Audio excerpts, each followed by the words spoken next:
ছাত্র দলের রিক্রুটমেন্ট নাই, এটা তারেক রহমান সহ সব বিএনপি নেতারা জানে, স্থায়ী কমিটি সবাই জানে, স্বীকার করে, কিন্তু এইটাকে কেমনে ম্যানেজ করবে সেটা জানে না। এই প্রসঙ্গে একটা প্রফেশনাল গল্প বলি আর কি, খুব বেসিক কনসেপ্টের গল্প আর কি। প্রোডাক্ট লাইফ সাইকেলের মার্কেটিং এর একটা খুব বেসিক কনসেপ্ট কি, সেটা যে কোনো প্রতিষ্ঠানের মানুষের দলের পণ্যের একটা লাইফ সাইকেল থাকে বা জীবন চক্র থাকে।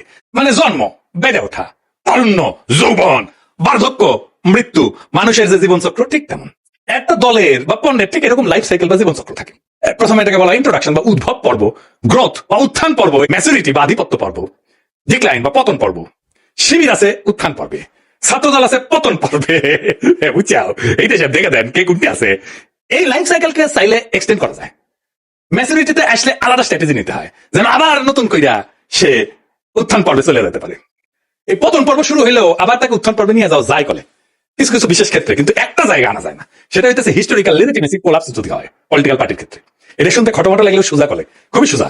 মানে আমি যা বইলা আমার বৈধতা আনিছি তার উল্টা কাজ করলে লেজিটিমেসি কোলাপস হয়। এইটা ছাত্র দল আর বিএনপি দুইটারই হয়েছে।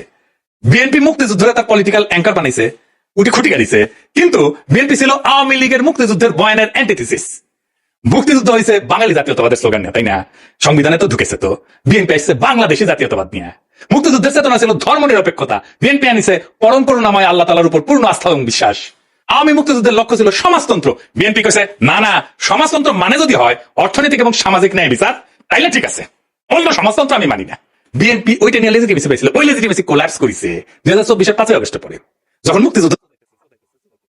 এই জন্যই বিএনপি জিততে পারবে না সামনের ইলেকশনে। কিন্তু ছাত্রদল এটা ডিক্লাইন ফেজে গেছে আরো আগে, মানে বিএনপি লেজিটিমেসি কোলাপস করার আগেই গেছে। সেই জন্য আমি কইতেছি যে কিভাবে বিএনপি যদি লেজিটিমেসি কোলাপস না হইতো তাহলে ছাত্রদলকে বাঁচাইতে পারতো, এখন সে চাইলেও পারবে না বাঁচাইতে। কেমনে পারতো?